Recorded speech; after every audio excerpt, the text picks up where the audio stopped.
أعوذ بالله من الشيطان الرجيم. بسم الله الرحمن الرحيم. ليس البر أن تولوا وجوهكم قبل المشرق والمغرب ولكن البر من آمن بالله واليوم الآخر والملائكة والكتاب والنبيين وآتى المال على حبه ذوي القربى واليتامى والمساكين وابن السبيل والسائلين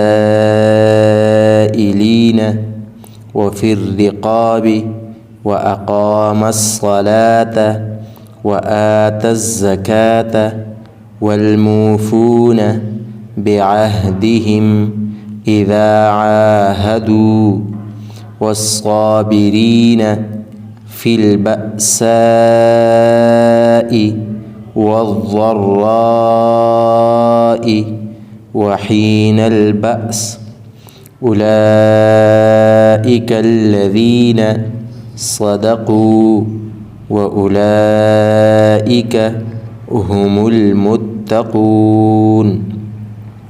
يا أيها الذين آمنوا كتب عليكم القصاص في القتلى الحر بالحر والعبد بالعبد والأنثى بالأنثى فمن عفي له من أخيه شيء فاتباع بالمعروف وأداء إليه بإحسان ذلك تخفيف من ربكم ورحمة فمن اعتدى بعد ذلك فله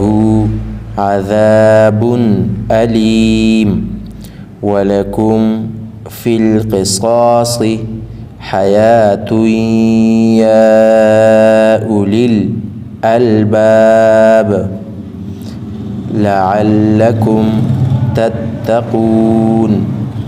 كتب عليكم إذا حضر أحدكم الموت إن ترك خيرا الوصية للوالدين والأقربين بالمعروف حقا على المتقين. فمن بدله بعدما سمعه فإنما إثمه على الذين يبدلونه إن الله سميع عليم. فمن خاف من موص جنفا أو إثما فأصلح بينهم فلا إثم عليه إن الله غفور رحيم. صدق الله العظيم.